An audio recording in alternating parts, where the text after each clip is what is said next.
My name's Keith Blackmore. I'm the producer for the Spark Animation Festival. I'd like to welcome everybody to the online sessions. We have a very special guest with us today. We have Ron Clements, who's been at Disney Studios for 45 years and is truly a living legend. Many of the films with which you grew up with watching and have inspired you to be animators are the ones that Ron either wrote, directed, or worked on. So we'd like to welcome Ron Clements. Hi, everybody. Thanks, Keith. So I'm going to go through a little bit about my 45-year career at Disney Studios. I'm retired now, but I'm just going to tell you a little bit about how it all started and kind of the experience of making these films, if I can. So this is me, the way I looked a few years ago when I was working on Moana, and these are some of the films that I worked on as both an animator and a storyboard artist, and as a writer director working with John Musker. And this is me when I was 9 years old. I grew up in Sioux City, Iowa, a small city in the Midwest. And as a kid, I really liked to draw. I liked cartoons. The first cartoon characters I ever drew were Woody Woodpecker and Mighty Mouse. And I like Disney. I watched the Disney show. I like comic books. I like science fiction. But the big event for me when I was about 9 years old was when I saw this film, Pinocchio, at the Orpheum Theater in Sioux City. And it was a reissue. And for whatever reason, this film had a tremendous effect on me. I was blown away. I became obsessed with Pinocchio. I went back to see it again. I even went down to the theater to study the lobby cards, and I made a lot of drawings. These are just a few of the drawings that I did after I saw Pinocchio. And as you could see, I pressed really hard with the crayon because I wanted it to look like that flat color that was applied to cartoons. And these are just a few samples. I did tons of drawings, and I was so sad when the movie left, because it would be 7 years before I could ever see it again. It's like a lifetime to a kid, because in those days the films were reissued every 7 years to a new generation. Um, they were reissued to a new generation. But after I saw Pinocchio, the big thing was that I decided at that point that what I wanted to do with my life is I wanted to become an animator and work for Walt Disney. And that became my goal. And I tried to find out everything I could about animation. And I went to the Sioux City Public Library. I couldn't find much, but I did find this book, The Art of Animation by Bob Thomas. This was like the holy grail to me. I loved this book. It went into primarily the making of Sleeping Beauty, but it also went to some of the history of the other films. It had interviews with a lot of animators and layout artists and background painters. And I was thrilled with this book. I checked it out of the library over and over again. And then beyond that, whoops, I'm going to do this a lot, so you may have to do a little editing, but I'll get used to this, so I'm not too fast with the button. But anyway, so this was my goal, and in terms of that, when I was in 8th grade, I took the money I made from my paper route, and I actually bought a little Super 8 camera that could shoot single frames. So I actually made my own little Super 8 animated films. And then when I was 15 years old, while I was going to high school, before my sophomore year, I actually got a job at a local TV station as a graphic artist, working part-time after high school. And it was a really fun job. I didn't get paid much, but I got to do a lot of different things. I got to do TV guide ads. I got to do a lot of TV artwork that was like station identifications and things for the news. And I even did some courtroom illustration. And I actually one day went to the TV station and showed them my Super 8 films with the idea that we might be able to do some local commercials. And we did. And the first commercial I ever did was for a local men's clothing store called Maury's. And I invented this character, this little French tailor And the idea of the commercial was that Maury's had very special tailoring, and they could fit anyone, any size, no matter how big or small. And then this guy shows up, the Frankenstein monster, and the little tailor then goes and makes him this beautiful suit that you can see here with the bell bottoms and everything, because it was the 60s after all. And after I made this commercial, I made a few other commercials, and then I had an idea that I wanted to make my own film. At this point, I was really a big fan of Sherlock Holmes, the detective, and I read all of Arthur Conan Doyle's stories, and I wanted to make a little film about Sherlock Holmes. And I developed a little story, and a title. It was called Shades of Sherlock Holmes. And I'm going to actually show a little bit. This was actually a 15-minute film in color. I did all the voices. I painted the backgrounds. I did the animation. The sound is not very good because I did it all like a radio show. I recorded it all in one setting where I played sound effects on a tape recorder. I played music on a record, and then I did the voices within that. But here we go. This is Shades of Sherlock Holmes. I actually did this little intro as well for the TV station. And here we go.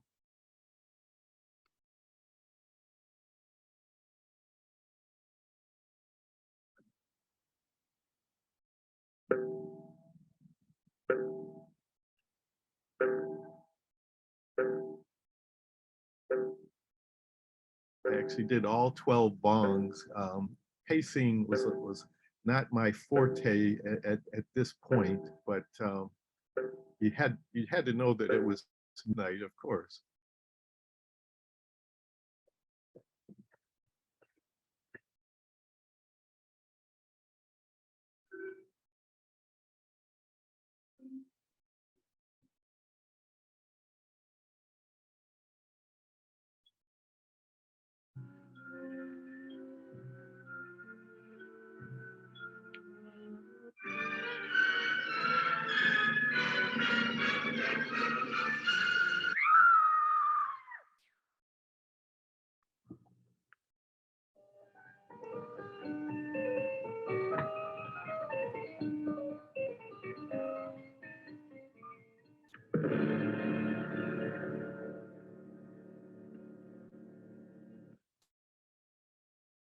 I tell you, Holmes, the whole thing sends chills up my spine. To think that somewhere out there, a vampire is actually stalking the streets of London. Come now, Watson, don't tell me you believe in such superstitious nonsense. But how else to explain it, Holmes? The poor girl's body was completely drained of blood, and there were two small punctures, like teeth marks, on her throat. It's quite obvious our killer wants everyone to think he's a vampire, but his masquerade was not without its flaws.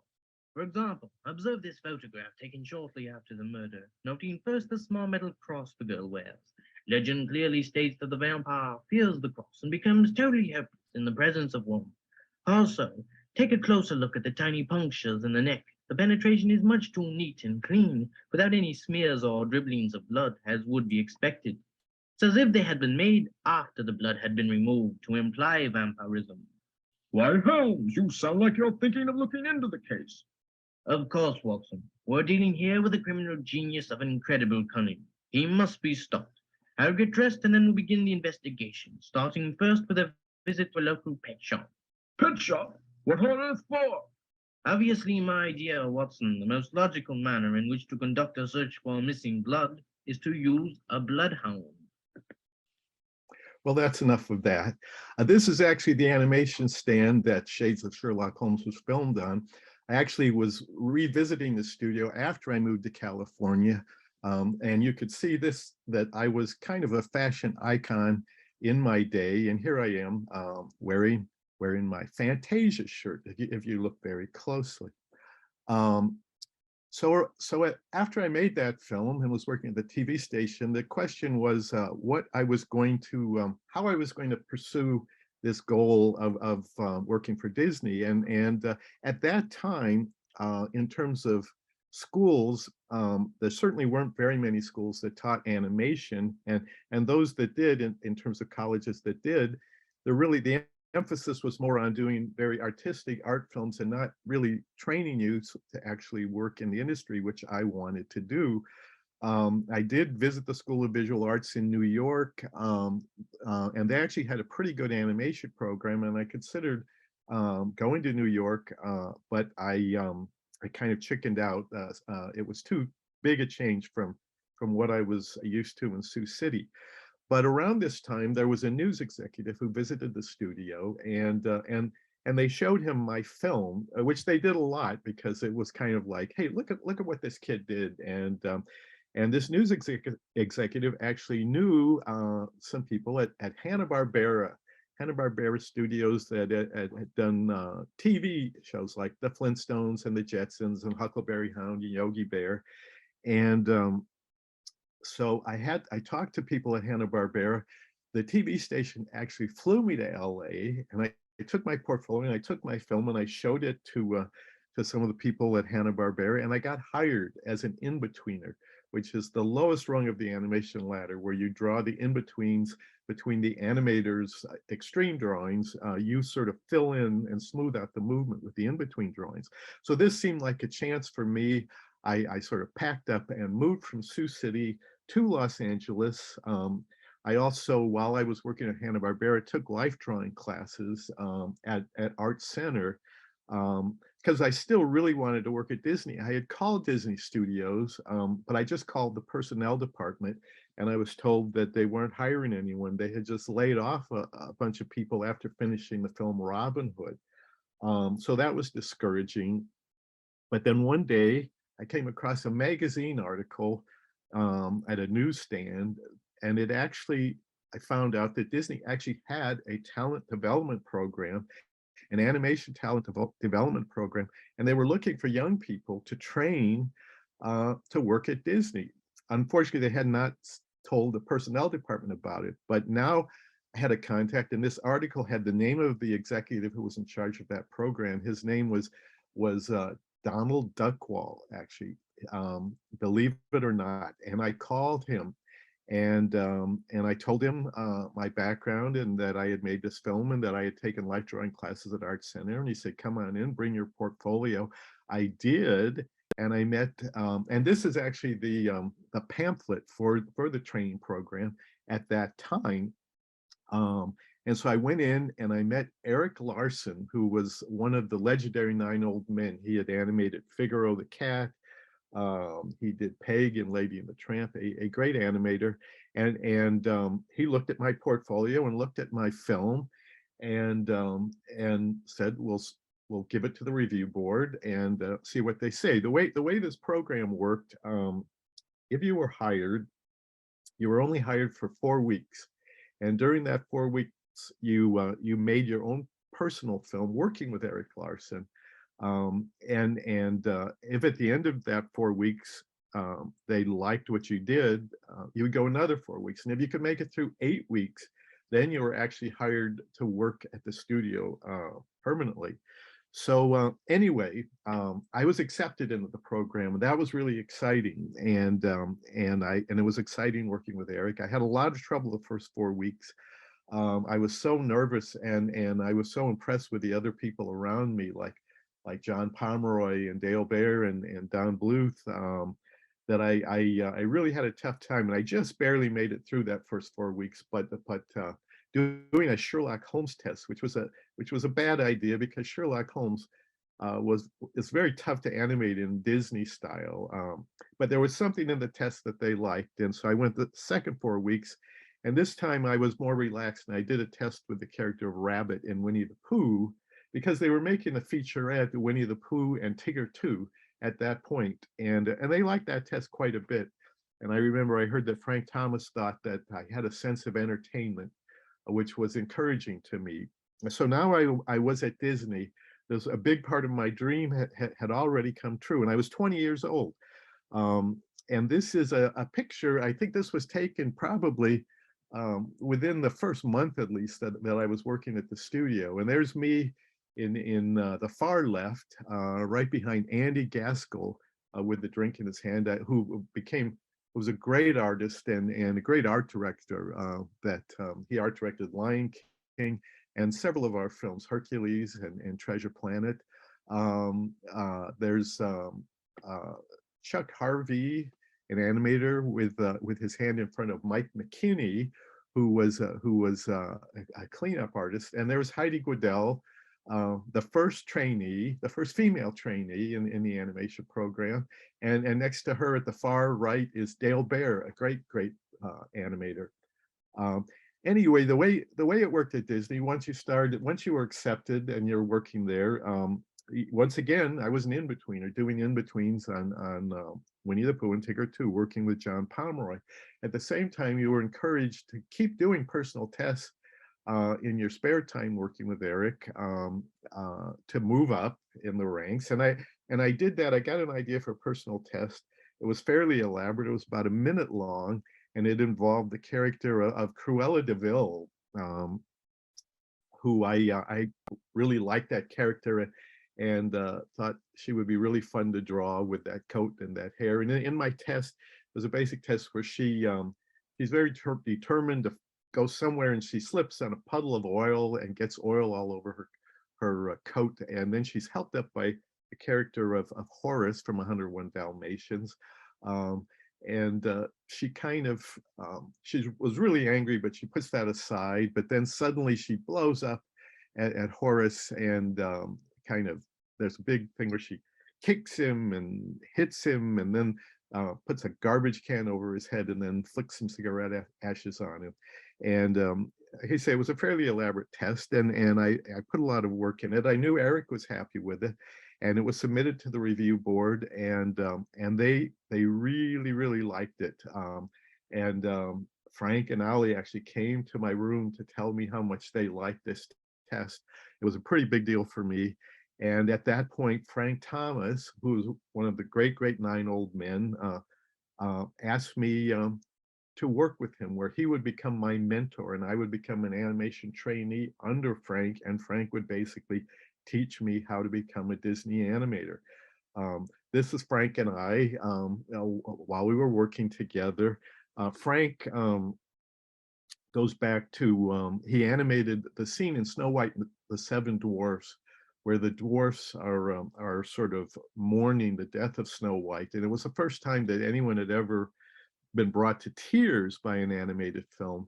And Frank did really key animation of Pinocchio and Bambi and the Stepmother and Cinderella and Captain Hook. He also did the that famous scene of the two dogs and Lady and the Tramp, the spaghetti sequence, which one of the great scenes in Disney animation. And the emphasis with Frank was on acting. He was a great actor. Chuck Jones once said that Frank was the Laurence Olivier of animators. So to get to work with him was really truly something special. I was certainly very lucky. And I worked with Frank for 2 years, and within those 2 years, I became I worked on The Rescuers, doing various things, but a lot of my animation was of the Swamp Volunteers. These two muskrats, and there was like a rabbit and an owl and various characters. They have a small part in the film, but I did a lot of animation of those characters. And during The Rescuers, I actually became an animator. My dream had come true. I had only been at the studio less than 3 years, and I was now officially a Disney animator. I was promoted into that role. So that was kind of unbelievable. And this is actually me visiting my hometown of Sioux City, Iowa, after The Rescuers released. I missed the theatrical release, but I made it for the drive-in release, and they made a big deal. They invited me to go to the drive-in and meet with people and make drawings. And when I saw this billboard in front of the drive-in, I thought, I have to take a picture of this. So now I was an animator. And the next project that I worked on was Pete's Dragon, which was a live action combination film, a little bit like Mary Poppins or Bedknobs and Broomsticks. And that was fun. It had real actors in it like Mickey Rooney and Shelley Winters. And it had an animated dragon. And the animation director of that film was Don Bluth, who was at that time considered kind of he was groomed to be the leader of this new generation of animators at Disney. This was a picture that was taken, I think, for LA Magazine. It's kind of like there was the 9 old men, and now we have the 9 young men, except if you actually count, there's only 8, but who's counting anyway? And everybody looks very happy in this picture. There's Don Bluth kneeling down with a pointer on the right, looking at Glenn Keane, who's the bearded guy reeling back in his chair, laughing. There's Gary Goldman on the far left, and Andy Gaskell. There's me, once again with one of my cool shirts, and Ed Gombert, who became a great Disney story man, Randy Cartwright, who animated the carpet in Aladdin, John Pomeroy, really, really great animator. And everybody looks happy in this picture, but the truth is, this was kind of a very tense time at the studio. There were issues going on, and a lot of that was related to this group of young artists. This is the first class in the CalArts character animation program. A couple of years after I started working at Disney, CalArts started this program this was a program that actually trained you by Disney artists in a way that you actually could work in the industry. Some of the people in this picture, I won't go through everybody, but on the far left, there's Jerry Reese, kind of leaning coyly over Harry Sabin. The guy on the top with the pencil in his mouth is actually John Lasseter, and in the middle is Elmer Plummer, a great Disney artist who taught life drawing at CalArts. Down at the far right, with the big glasses and the striped shirt, kind of looks like Where's Waldo. That's John Musker, and up above John Musker is Brad Bird, and above Brad Bird is Nancy Beeman, a great animator and animation teacher. Anyway, the way it worked with CalArts now, and this is the first year, that there were other people. The second year behind these guys included people like Chris Buck, Mike Giamo, and Tim Burton was in the second class behind these guys. And at the end of every year, they would make a film, and the head artists at Disney would look at all the films that the students made that year, and of the ones they liked the best, they would hire them to work at Disney. John Musker was actually one of the standouts that first year. I think Brad and Jerry made a strong impression as well. And so in the next few years, a lot of CalArts people started working at Disney. One of the first projects, they missed Pete's Dragon, but the first project that CalArts people were involved with was a film called The Small One, a nice little story about the donkey that ended up being the donkey that Mary and Joseph rode on that special night in Nazareth. Very sweet story.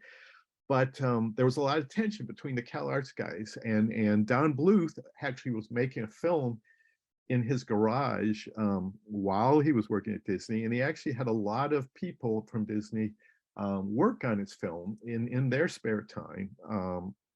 I was invited to work on that film, and I actually declined, but a fair amount of people did, and there was a schism, I think, between the CalArts group who when they were brought to, actually part of this happened because originally The Small One was going to be directed by Eric Larson, and the CalArts people had all worked with Eric, and they were really looking forward to working with him on the film.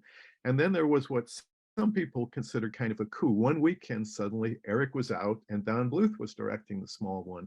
And Glenn Keane had done a lot of character designs, fairly cartoony, like the characters in the short, The Flying Gauchito. And now Glenn's drawings were also out, and John Pomeroy redesigned the characters in a little different, kind of more realistic style. Anyway, this started tensions, and the tensions continued. And on Small One, a lot of the CalArts people had problems with Don Bluth's approach to the story, and Don really kind of felt they should just kind of do their job and not complain. And this led to a lot of tensions. And these tensions continued on to the next Disney animated feature, The Fox and the Hound. I was actually made a supervising animator on The Fox and the Hound, and working, starting on the character primarily of Big Mama, the owl. And there were so many people that came to be very influential people in animation and live action who worked on that movie, including Tim Burton, Henry Selick, John Lasseter, John Musker, Brad Bird, Chris Buck, Bill Croyer, Jerry Reese. It was really interesting, but the Bluth people were not um, having a good time at that point. A lot of people of the two schisms, people were not speaking to each other. I was much more friendly with the Cal Arts group, just even though I was kind of in the middle of all that. At any rate, in the middle of The Fox and the Hound, Don Bluth left and brought about 12 artists from the studio with him and started his own studio to make a feature that he got financing for called The Secret of Nim. Um, at the same time, for me, in terms of my story, I was kind of having a tough time on Fox and the Hound, and the character Big Mama I wasn't super excited about, and but the main thing for me was that I was starting to become a little less enchanted with animation and feeling like I wanted to get into story. And one of the main reasons I wanted to get into story was to work on this film, The Black Cauldron. I had read the books of The Black Cauldron, which is kind of a Lord of the Rings-ish fantasy story by Lord Alexander. And being the kind of geek that I was, I loved those books. I loved that story. And I thought The Black Cauldron had potential to really be a really special Disney film. It could, some people described it, they thought this could be our Snow White. This could be the Snow White of a new generation. But I couldn't get onto Black Cauldron after Don Bluth left because it was sort of all hands on deck to get the film animated. It actually got delayed a year, and a lot of more CalArts people were recruited to work on the movie. But finally, I did finish my assignment on Fox and the Hound. I did go on to the Black Cauldron, but as I say, you should be careful what you wish for, because I didn't have a really good time on the Black Cauldron. I actually had too much of, I think, my own ideas of what the film should be, and those ideas weren't necessarily shared by the directors of the movie, who were Disney veterans, but not Disney veterans as directors. They were kind of some people who had moved into the position of directors, and there again, I think my ideas were not shared, and I got kind of into trouble on that film. The really good thing that came out of the Black Cauldron was I started working with this guy, John Musker. This is a caricature that John Musker did of the two of us, and John Musker is a master caricaturist and has done tons and tons of things like this, and he's certainly done a lot of caricatures of me. John was actually assigned to be a director on the Black Cauldron because Ron Miller, who was the head of the studio at that point, who was Disney's son-in-law, married to Diane Disney, he wanted to get some youth representation because all the other three directors were older guys. And so John was a little bit imposed on the film, and it wasn't a good time for him either. And the other directors kind of resented his presence. They had meetings that he wasn't invited to, but the two of us kind of had a shared vision of the movie, and that kind of united us in a way, and that I think led to a partnership that certainly has gone on a long time, and it led to this movie, The Great Mouse Detective, originally titled Basil of Baker Street. And I prefer that title, really. It got changed late in the game by Jeffrey Katzenberg. Anyway, aside from that, I actually pitched The Great Mouse Detective. I pitched Basil of Baker Street during the Black Cauldron. I had heard that Ron Miller was looking for some new ideas. And and there again, I was a big Sherlock Holmes fan. I had done the Sherlock Holmes film. And I'd seen these books by Eve Titus, all about Basil of Baker Street, a mouse version of Sherlock Holmes. I'd seen those books while we were making The Rescuers, and I thought, they might be appropriate for animation. But we were already doing a film about mouse detectives, so I didn't bring it up for a while, but I brought it up during the Black Cauldron. Ron Miller actually liked the idea, and Basil of Baker Street went into production and became sort of a life raft for some of the people like John and myself who were having a rough time on Cauldron. So we went on to Basil, and we sort of worked on the story for about 2 years under Ron Miller, who was actually not only the executive producer of the film, he was actually the producer of the film.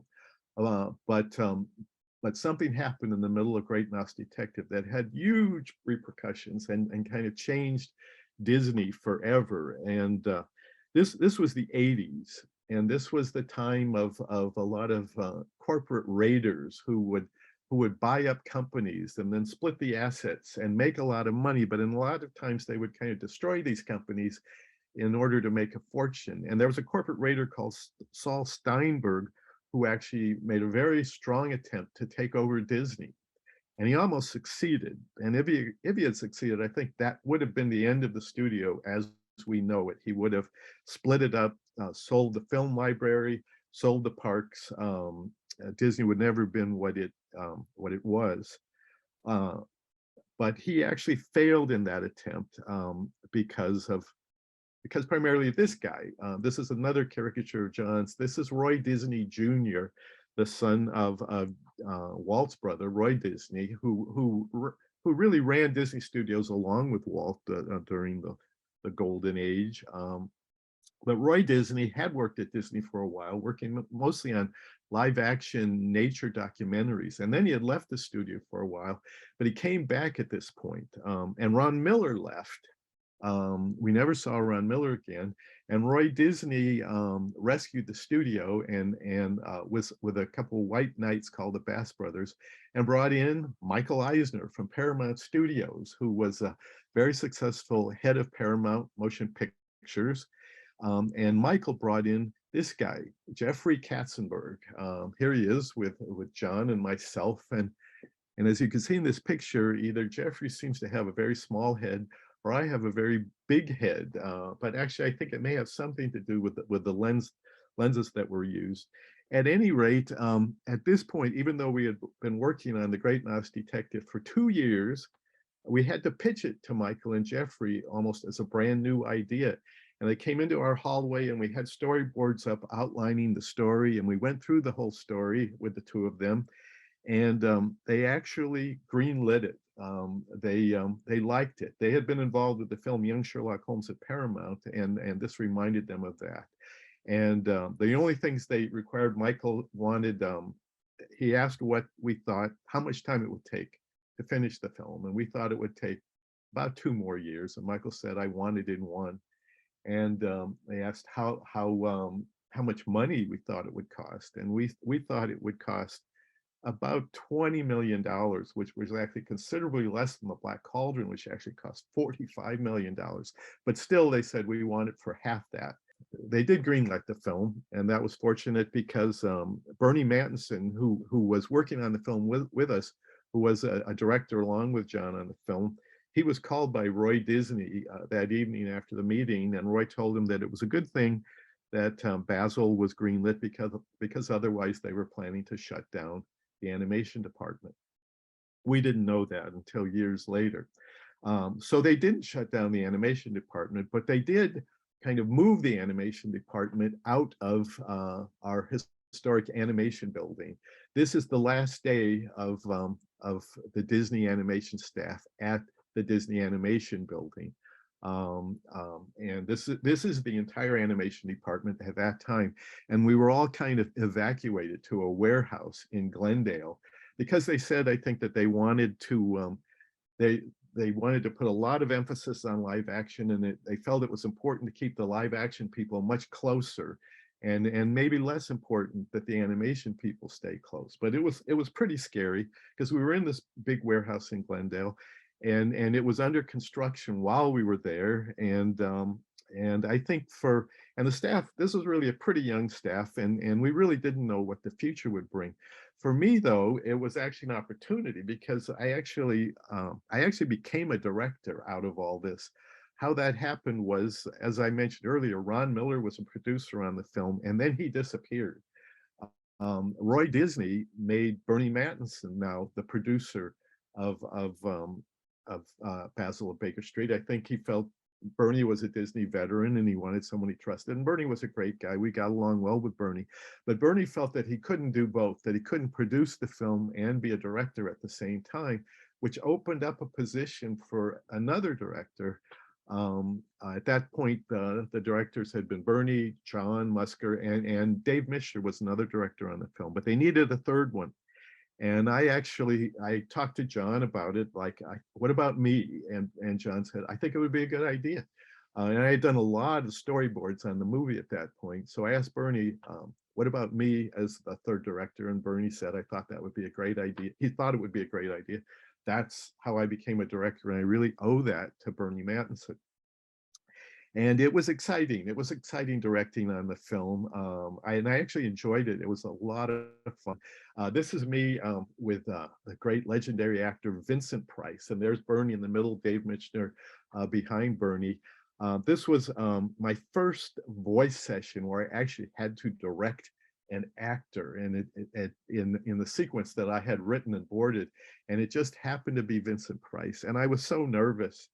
And I think that that Bernie let Vincent Price know, in effect, that it was my first time, and I think he knew that I was nervous, and it was cool because when I was recording him, I was recording him on the sequence. I think Radigan's introduction, the big Radigan song, and there's a little interlude, and he read some lines, and then I made a suggestion that he do it a little bit teary, as if like he had tears in his eyes, and just, oh, that's good, that's a great idea, and he did it that way, and I know he did that just to give me a little encouragement, give me a little more confidence, and that did help, so that was my experience with that. But I had a great time, and we got to work with the great composer Henry Mancini, who did the music for the Pink Panther and Peter Gunn and so many other great films, and he did great music, I think for Basil, and also another distinctive aspect of the film was this was the first film to really use computer animation really in any significant way. The entire clockwork sequence inside the Big Ben was actually all done. The whole clockworks were done with computer drawings that were then painted on cells, and it worked great at that time to do things like clockworks. It would be a while before it could actually do things like cartoon characters. Great Mouse Detective was a lot of fun, and then it led to the next film that I was involved with, which with John was The Little Mermaid, which we co-wrote and co-directed. Actually, The Little Mermaid was also, along with Basil, was my idea. I pitched it at what is called the first Disney Gong Show. What the Gong Show was Michael and Jeffrey had this technique that they used at Paramount Studios to sort of generate new ideas. It was kind of a brainstorming technique, and the idea was they gathered a group of us together, a group of directors and story people, and they wanted everyone to go out and try to find 5 new ideas for animated films. And in 2 weeks, they would meet again, and everyone would pitch their 5 ideas. And it was called the Gong Show because they didn't want to spend a lot of time discussing the ideas. It kind of went with like a gut reaction. You'd either get a yes or a no. You'd either get gonged, you wouldn't get gonged, or you would get gonged. And if you got gonged, that was it for the idea. So I took this very seriously, and I went out that very evening after the meeting, and I went into a bookstore, and I found this book, fairy tales, and I was going through this book of fairy tales in the bookstore, and I came across The Little Mermaid, and I started reading it in the bookstore, and I was reading that. I got very excited because Hans Christian Andersen writes very visually, and it's almost cinematic. And as I was reading the story, all these images of the undersea world, and I thought, this is really cool. I wonder why they've never done this. But as I continued to read the story, I sort of got the idea of possibly why they never did The Little Mermaid, because it's actually a very sad story. It starts out sad, and then it gets sadder, and then it gets sadder still, and then actually she dies in the end. Maybe that was part of it, but I still thought there was something in it, and I spent a week kind of mulling over how to maybe give the story a happy ending, but still kind of be true to a lot of the themes of Andersen's story. And some of the things I did were simple things, like to make the witch much more of a villain. She's not a villain in Andersen's story. And to make the king much more sort of anti-human, to create a lot of conflict with this idea that he hates humans and that his daughter then is sort of fascinated with the human world. And there were other things I did, and I put all this in a 2-page treatment that I wrote up, and then and I actually found 5 other ideas, or 4 other ideas. So I did my 5 ideas, and I had 2-page treatments on all 5 ideas. And when we reconvened at the Gong Show, when we went around the room, actually Jeffrey said, "Actually, I just want you to pitch your best idea." So when they got to me and said, "Pitch your best idea," I said, "The Little Mermaid," and I was immediately gone, because Jeffrey said he thought it was too close to Splash, which was a Disney film that had been done a few years back, and they were actually making a sequel to Splash. And so I got going immediately.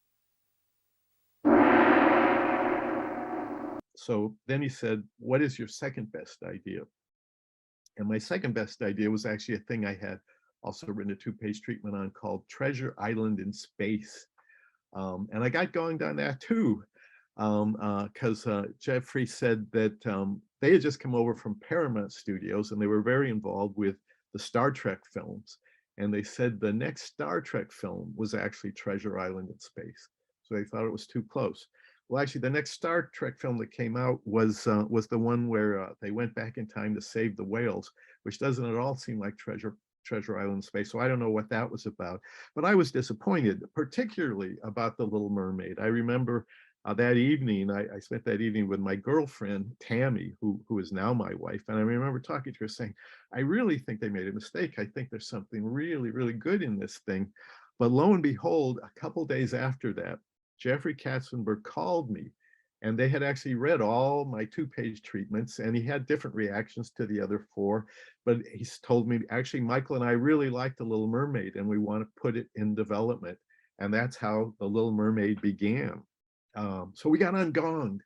That was exciting, and I was a director on Basel at this time, but I also had some time in my spare time to develop Little Mermaid, and I did kind of work on it off and on, and then anyway, a little editing here I think probably might be good. So I did do some development with Little Mermaid while I was working on Basel.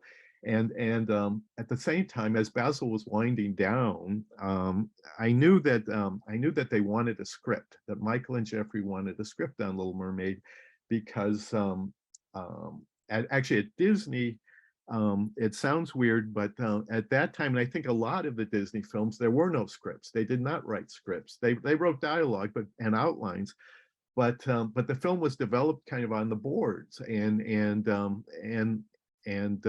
they did not actually have a script. For Great Mouse Detective, we didn't have a script. We had an outline, and then it was all developed on the boards. But Michael and Jeffrey, that's how they worked. They worked with scripts. They wanted to see scripts. Nothing could be greenlit unless there was first a script approved. But I had done some writing. I had done actually some screenwriting. I had become interested in writing. I always liked to write. And I wrote a film that was actually made, a live action thing that was made for the Disney Channel in the early days of the Disney Channel.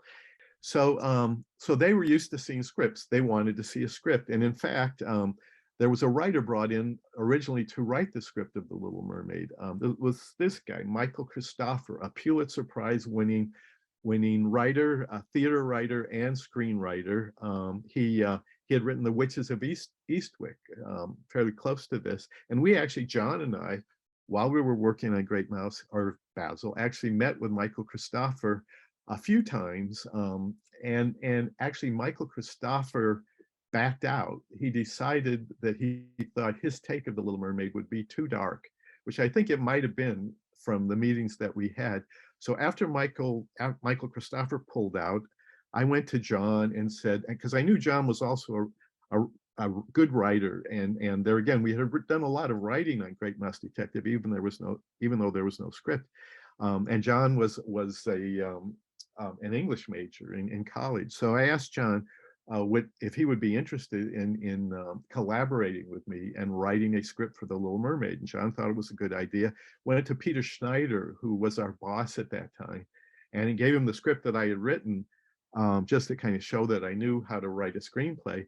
And he read that, and then he said, "Okay, you guys can do it." And we were off and to write a script for The Little Mermaid. And we started with a treatment. We took my 2-page treatment and expanded it into a 12-page treatment. And about that time, after we had written our 12-page treatment and we got the okay to turn it into a script, we found out that Howard Ashman would be coming onto our film to write the songs. This was not our idea. It was actually Michael and Jeffrey, particularly Jeffrey, I think, had heard about Howard Ashman from David Geffen, who was involved with Little Shop of Horrors, the theater piece that sort of made a name for Howard, along with his partner Alan Menken. And John and I had actually seen Little Shop of Horrors in Westwood, and we were big fans of Howard. So we loved the idea actually that Howard was going to be writing the songs. And Peter said, "Yeah, Howard has read your treatment, and he's got a lot of great ideas, and he wants to make your crab Rastafarian." That was all we heard, and we didn't quite know what that meant. Did he want the crab to be kind of smoking weed or have dreadlocks? We didn't know what it meant. But then John talked to Howard on the phone, and Howard explained that really what he wanted to do was to make the crab more of a Jamaican, because he wanted to bring Caribbean influences into the music, which he thought was a way of kind of bringing pop music into the story. And we thought that was great. And shortly after that, just a couple months or so before Basil, or as it was retitled now, Great Mouse Detective, was released, we flew to New York City and met with Howard for 2 days, a weekend. We spent a weekend in New York. This is another John caricature of the three of us. And we went over the 2-page treatment in those 2 days. And Howard did have a lot of great ideas, and a lot of ideas about where the songs would go in the story.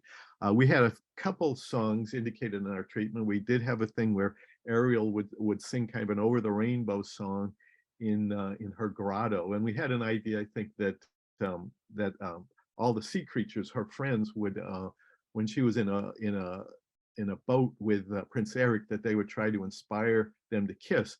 But Howard had very specific ideas about the Ariel song that he thought maybe could be called something like Part of Your World. And he had all kinds of ideas. Basically, we came out of that 2-day meeting pretty much with the entire song score, where the songs would work in the story, all worked out before we wrote our script, which has never quite really happened like that before. At any rate, Howard at that point was going to direct a musical in New York called Smile with Marvin Hamlish. And so while Howard was doing Smile, John and I went back and we wrote our script. We didn't have the songs yet, but we knew kind of what they would be, and we described them in our script. And we turned in the script to Jeffrey Katzenberg. He loved the script. He was very, very excited about the script, which was great for us. And not too long after that, we met with Howard again in New York City. This was around the holidays. And Little Shop of Horrors, the movie, was coming out right at that time. And Smile was now playing on Broadway, actually starring a young actress named Jodie Benson, in fact. But this was a very special time. And when we went to New York, Alan had been brought on to work with Howard, to collaborate with Howard on the songs. And the two of them had written their first song for the movie, Part of Your World. And we went to Howard's flat in Soho, and Howard sang the song for us while Alan played it on the piano. And that's one of the great moments that I always remember. It was such a special evening, and hearing that and just kind of envisioning kind of what the two of them were going to bring to this movie.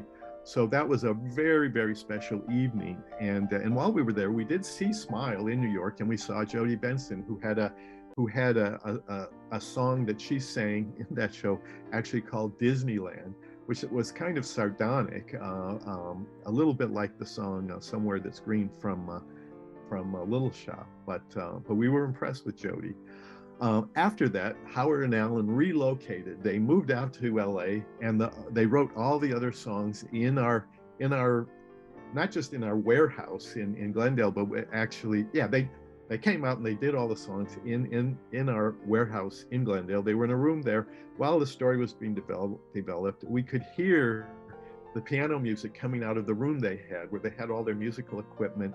And when they had something that they liked, they would ask John and I to come in and listen to it. We thought this must be like it must have been in the old days, because the directors' rooms were always called the music rooms, because a lot of the songs when Walt was there were written in the building and then performed for Walt. And this was kind of like that. And actually, no movie that we've ever done after that has been done that way. But it was so much fun. And when they finished the songs, we were so happy with the score. And now I'm going to show you a little clip that's early days of Mermaid. This has a lot of the early visual development of Mermaid, combined with a demo that Howard and Alan wrote for Under the Sea. This was before the real song was recorded. And this is Howard singing the song. And this gives a lot of the idea of kind of how you explore a lot of different possibilities when you're first developing a story. So here it goes.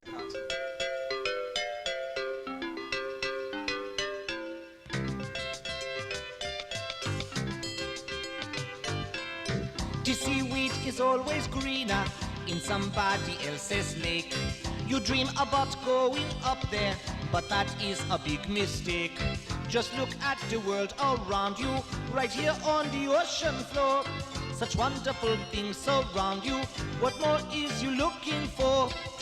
Under the sea, under the sea. Darling, it's better down where it's wetter. Take it from me. Up on the shore they work all day, out in the sun they slave away, while we devoting full time to floating under the sea. Oh yeah. Down here all the fish is happy, as off through the waves they roll. The fish on the land ain't happy, they sad cause they in the bowl. But fish in the bowl is lucky, they in for a worse fate. One day when the boss get hungry, guess who gone beyond the plate? Oh no, under the sea, under the sea. Nobody beat us, fry us and eat us in fricassee. We want the land folks loves to cook, under the sea we off the hook. We got no troubles, life is the bubbles, under the sea, under the sea. Since life is sweet here, we got to beat here naturally. I know we do, even the sturgeon and the ray, they get the urge and start to play.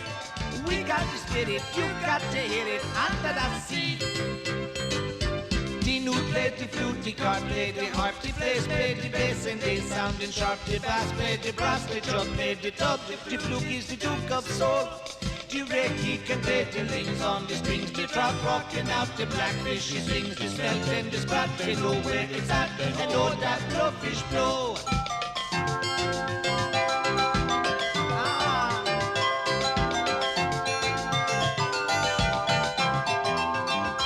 What do they got? A lot of sand.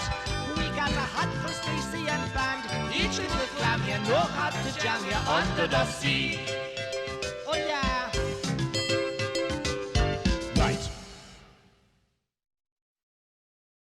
Yes, and it did come in 1989 after all.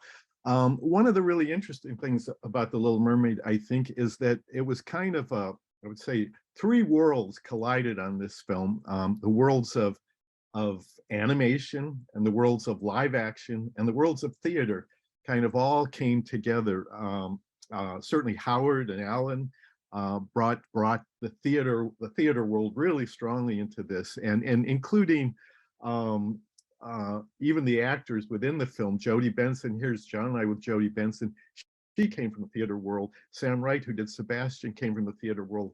Our production manager on the movie, Maureen Donnelly, and many others. And I think there's something comparable about animation and theater, that somehow they fit together. And then Jeffrey and Michael and their whole approach to live action, they brought in energy and intensity to how we made the film. The other thing about it was so many young people. It was really the first film, I think, that so many young people really kind of made a stamp on Disney animation. John and I were in our early 30s when we were directors on the movie, and we were some of the older people on this movie. Almost everybody who worked on it was younger than we were, and I think that was all part of what made it so special, and what made it come together and become the big success that the film really was. And it was a huge success. At that time, it was the most successful animated film up to that time in terms of box office. It got a lot of award nominations, in Golden Globe nominations for the songs and the music. And here we are at the end of the film. This is getting I think a platinum record. And there's John and I and Alan Menken in the center, and Howard Ashman, and that's our boss Peter Schneider there. And it really was a turning point for Disney. I think people started looking at the studio in a new way. I think it began what a lot of people sort of refer to as the Disney Renaissance, and it was kind of now a time where, like I say, a new generation finally got to make their mark, and that which led to yes. Before I get to that, yeah. There's a story that I want to tell with this. For me, a fun story with The Little Mermaid is after it was released, when it was doing its European release, which was actually at that time a year after its domestic release. I got to tour with Roy Disney and do a tour of Europe to promote the film. And the first place we stopped was Copenhagen, which was where the European premiere of Mermaid was, and it's where the famous statue of the mermaid on the harbor looking out is. And this is a picture of me with the Queen of Denmark, who actually is still the Queen of Denmark. And I don't know if she still smokes cigarettes or not, but a very beloved monarch. But for me, it was a little unusual when we were in Copenhagen, and I did press all day long with a lot of reporters. And it was the first time that I took a lot of heat about changing the ending of the story. Some people said they were very offended that we changed the ending of Hans Christian Andersen's story. I know one reporter said it would be as if we took Gone with the Wind and changed the ending so that Scarlett O'Hara and Rhett Butler stayed together in the end. And it never bothered me before, but now I started to feel a lot of guilt. And I was carrying that with me that night of the premiere. And after the premiere, when I met the Queen of Denmark, I actually apologized for changing the ending of Hans Christian Andersen's story. And her reply was, "Oh, he never knew how to end his stories anyway. Now it has a happy ending." So, I mean, she was a good politician, but that made me feel a lot better.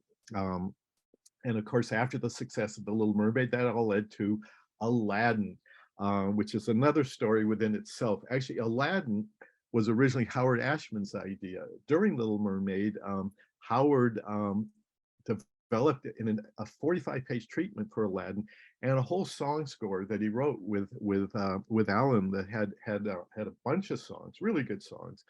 But the studio, Jeffrey and I think Roy somewhat, there were aspects of Aladdin that they didn't like, and they didn't like in Howard's version, and they moved away from Howard's version. And I think that even Linda Wolverton who wrote Beauty and the Beast, did a version. And they were struggling with Aladdin, but more than that, I think Jeffrey wanted Howard and Alan to go on to Beauty and the Beast, which originally was not a musical, but after the success of Mermaid, I think they wanted it to be a musical, and they wanted Howard and Alan to write the songs, and they did. And after actually Mermaid was done, there was a question of what John and I were going to do next. And at one point, Jeffrey gave us a list of 3 movies he wanted us to direct following Mermaid. And the 3 ideas in this list were The Swan Princess, The King of the Jungle, and Aladdin. Well, John and I felt that The Swan Princess was probably too close to Mermaid, so we rejected that. And King of the Jungle, we also rejected because obviously we didn't think that anyone would really be interested in seeing a movie about a lion king in Africa. But we liked Aladdin. We were both big fans of fantasy, and Aladdin is full of fantasy, and we were familiar with Howard's treatment and songs, and we liked a lot of that too. So we wanted to do Aladdin, and we actually resurrected a lot of ideas that were in Howard's version. We took some ideas actually from Linda's version, but we brought a lot of our own ideas to it too.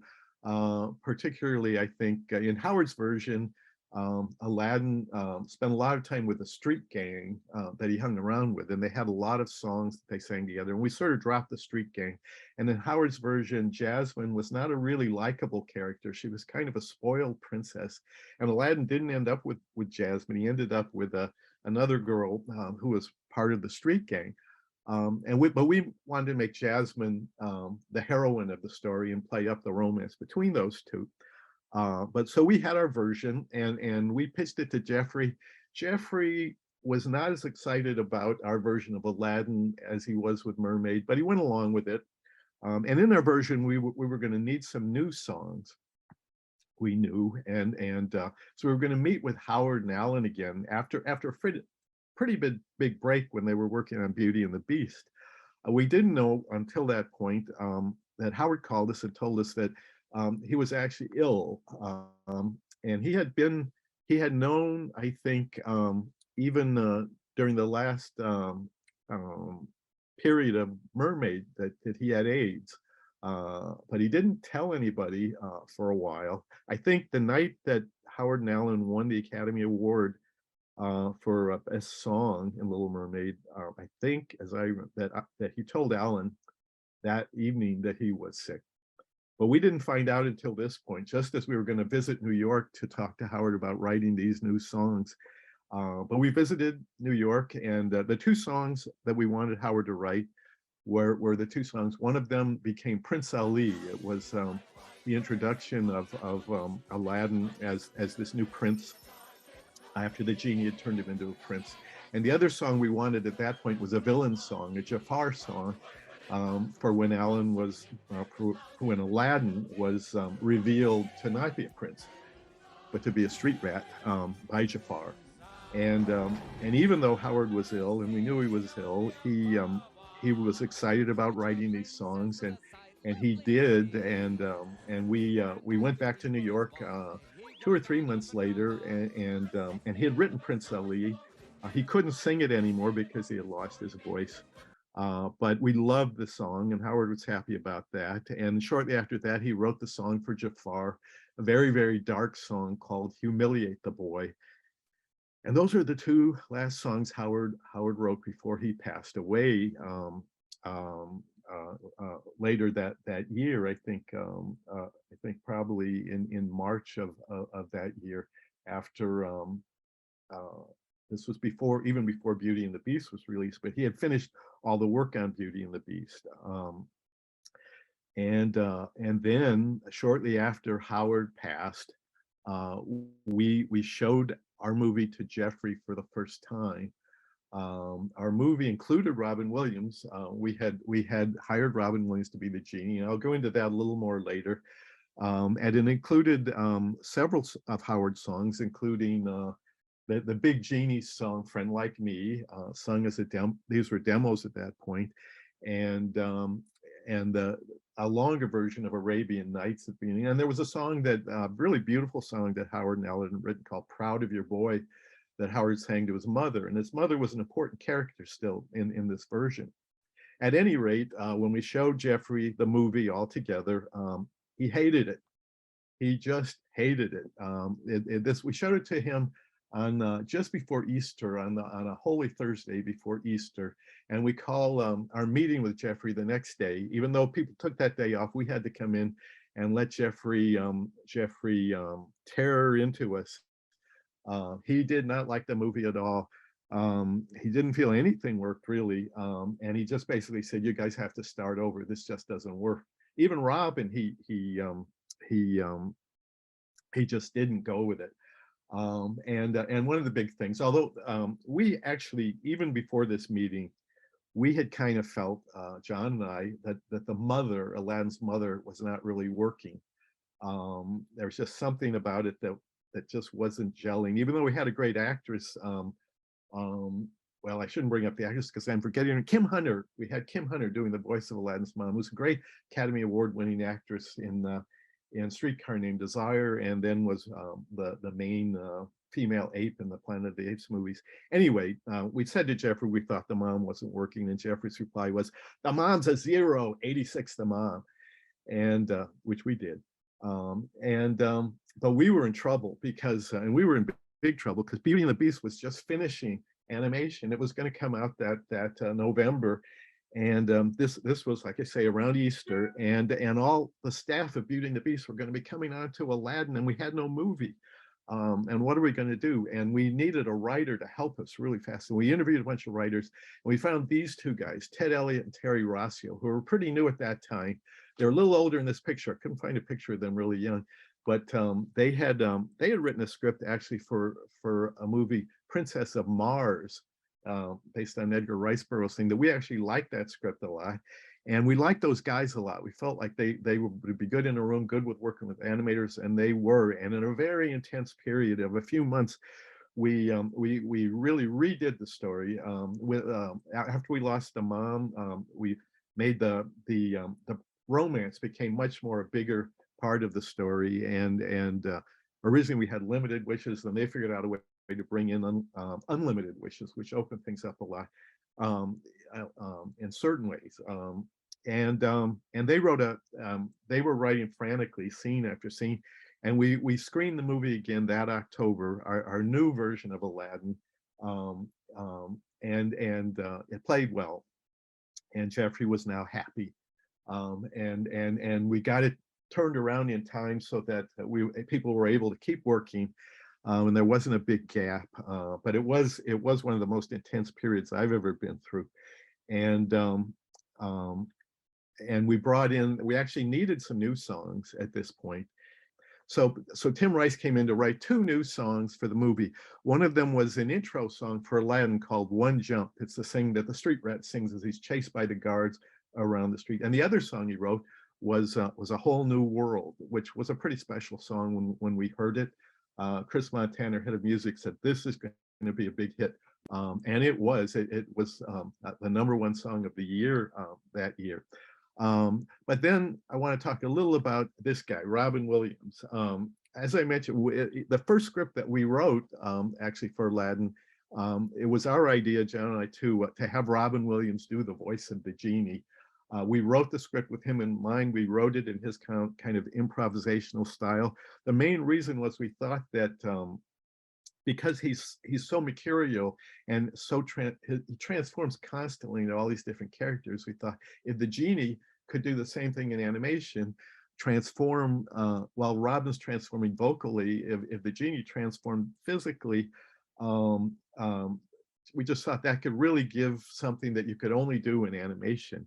And we also were really, really lucky to get Eric Goldberg, a great animator who had his own studio in London animating commercials, was interested in possibly making a change. And we brought him on to Disney. We brought him on to Aladdin and asked him if he wanted to do the genie, and he was thrilled. And the thing we had to do was try to sell Robin on this. Eric did a very entertaining piece of animation where where we took a piece of a Robin comedy album, and Eric did animation to go with that. And when brought Robin in, when he saw that, he really laughed and thought that was great, and he agreed to do it.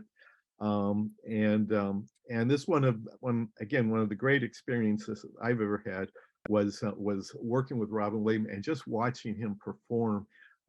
He worked so hard and put so much into the movie. I'm now going to show a little clip, a video of something that was done after Aladdin, because there was so much material that Robin did. When we recorded it, he improvised so much that there was so much that he did that couldn't really be used in the movie. And this was a way of showing some of the outtakes. So I'm going to run this clip now. Salam and good evening to you, worthy friend. Please come closer. Too close, a little too close. Hi, I'm Ron Clements, the co-director of Aladdin. And I am John Musker, the other of the two directors on Aladdin. And I'm Eric Goldberg, the supervising animator of the Genie. When we recorded Robin Williams for the Genie, as you might guess, he did hours and hours of recording. He recorded what we had written. He recorded many, many improvs. He went down the block and around the street and actually to another town occasionally, another state, got on a plane, he came back. Yeah, Robin did so many amazing, hilarious things. I mean, I always thought it would be great if other people could get a glimpse at some of that. And what we've got here is an exclusive look and see and hear of Robin Williams's outtakes that were recorded during the making of Aladdin. Enjoy. The genius of Robin Williams. Pun intended.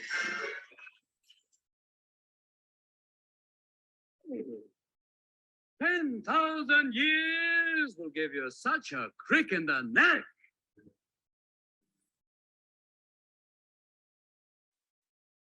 A lot smaller than my last master. Wait a minute. I'm your master? I'm your lean, mean, rich fulfillment machine.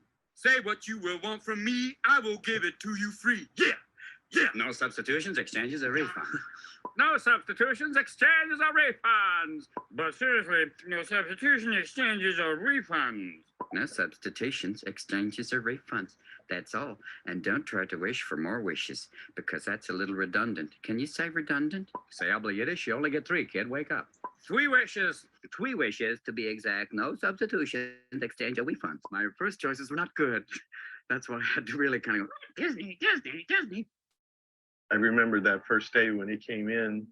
He was a major movie star. He was a major movie star, and it was nervous pitching to him. You know, what amazed me is in your script, you could tell that you wrote it for Robin. We wrote it for him, not knowing if we could get him. And of course, being Robin was being 28 million I different people. know. I mean, hiring a cast of thousands right there, yes. Genie, I wish for you to make me a prince. All right, baby. Here's a little magic coming at you right now. We're talking big time. We're talking fabulous energy. Let's really work with you. We're all going to make this thing work because all of us are excited. Thank you very much. Thank you very much. Stand back. Give the boss some room. Tell her the truth. No way. Only one way to do it, boy. Tell her the truth. I'm not a liar. Tell her the truth. Say the phrase again. Use it in a sentence. I will tell her the truth. Easy for you to say. No, quiet. Shut the box. Easy for you. Go back in the lane.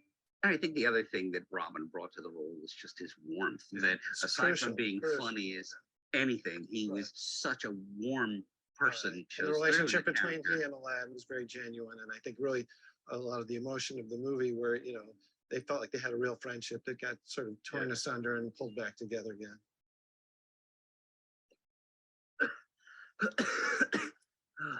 Oh, shucks, Al.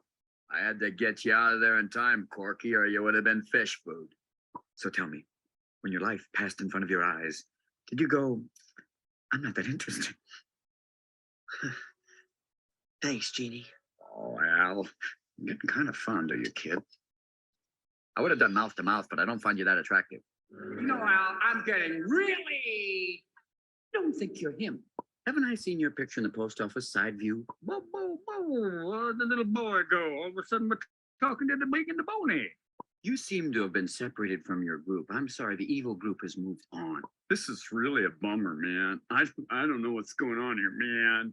I'm hanging out. Next thing you know, my little dude's gone, and all of a sudden, you're here. Al, That is a great mask. Mardi Gras over there, hon. Come on, take it off. Come on. That's some really good glue. Wow. That, come on, pull off that. How do you do that? Is that like rubber? That's wonderful. Ooh, look at that. And the eyes. Wait. Oh, wow. And you really blinked. Well, dress out.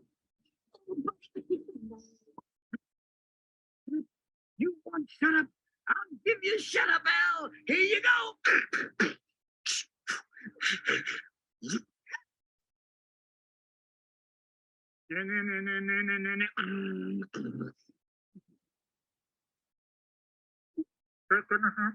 We had a basic idea that he could turn into things. Absolutely. And on Robin's own behest, Yeah. out came all the celebrities. Right, yeah. And Aladdin doesn't get a single one.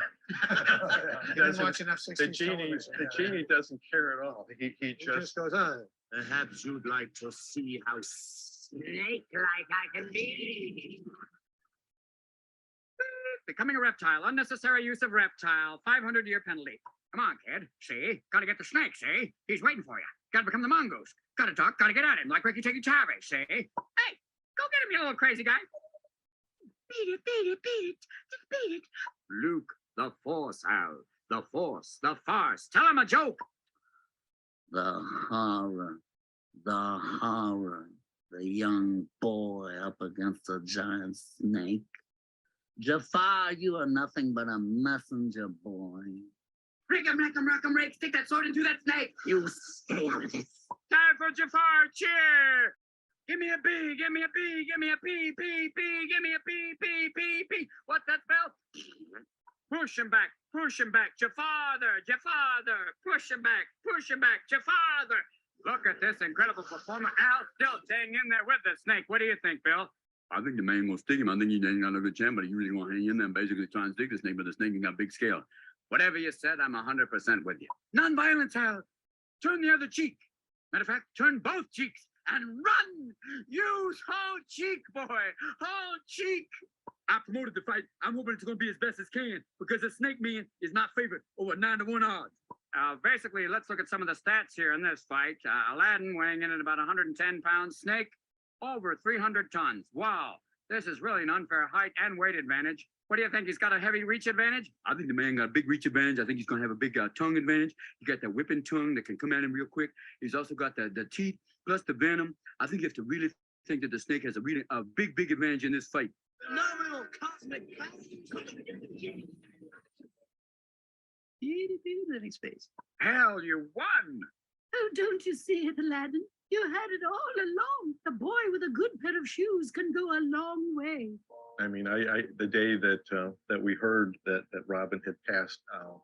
It was our editor had it on his cell phone. He said, Robin Williams died. We couldn't, we were It in was shock. just We were in a stunned, meeting. just We were stunned, absolutely stunned. in shock. There were images of the genie embracing Aladdin as he does at the end of the movie. Always be a prince to me. It really hit home because Robin was like the genie. He was the genie. He was bigger than life. When I saw how much people were embracing the genie, I was sad and moved that what we did helped really Process his cement loss. that I was very, very touched by it. Well, I can't do any more damage around the popsicle stand. Whoa, it's everywhere. There's coffee everywhere. We'll take a brief break while we clean up. His brilliance lives on in a way that the film celebrates, and I hope generations to come, even if you don't get all those specific references, embrace just the comedic and the warmth, the great talent of Robin. He had a talent and ability that was extremely sort of rare and specific and special. We wouldn't be here without Robin, I think, and we owe him so much. It's really wonderful, as I say, and they draw it. We'll both be arrested. Here we go. Mr. Williams, did you do the Disney animation? Yes, I did. They actually drew it? Yes. Okay. Will you please come with us? Thank you.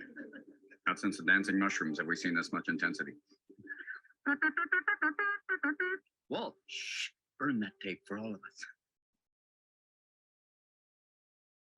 Yeah, like I say, that was a great experience, and Eric Goldberg did all those drawings that you saw with those outtakes. This is the actual animation staff that animated Aladdin. There's Eric with the genie right behind him. Eric, the bald guy with the beard, and Tom Cito, and there's Robin. He's got blonde hair in the middle because he was doing the movie Hook.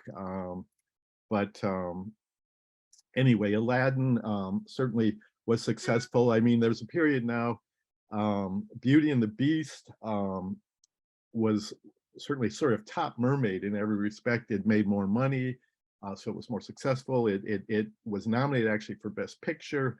Wonderful, wonderful film. And Aladdin, and we were actually, Aladdin was following Beauty and the Beast. So at the time, we were really kind of nervous because it was very, very different. It's sort of a weird thing. Now Aladdin has almost become a template. Like almost all animated films you see nowadays are comedies, high comedies with the celebrity voices. But when we did Aladdin, we didn't know how this was going to be received. And the main question I think we sort of had was, as much as we were playing up the comedy, would the emotion still come through? But it did. The film played spectacularly to audiences, and top Beauty and the Beast now was more successful than Beauty and the Beast. So Disney was on a roll. And one more Aladdin story before I move on. This picture was taken at the premiere of Aladdin at the El Capitan Theater in Hollywood, and Steven Spielberg was at that premiere. And after the screening, they had a sort of carnival atmosphere in the back lot, and we talked to him for a while. And he liked the movie, and we were really cool about that. And once again, me apologizing. I always have to apologize when I meet people, but I apologize, and so for kind of ripping off Raiders of the Lost Ark in a way. I think we definitely sort of did, particularly in the Cave of Wonders sequence where Aladdin's on the magic carpet and he pulls and he gets the lamp, and then everything turns disastrous, and the lava is chasing him. But Spielberg said to us, he said that I actually ripped off all that stuff from old 40s serials. So it's kind of how it works. It's sort of how it works that he did stuff that influenced us, and we do stuff that influences people beyond us, and you take it as a compliment. So that was good.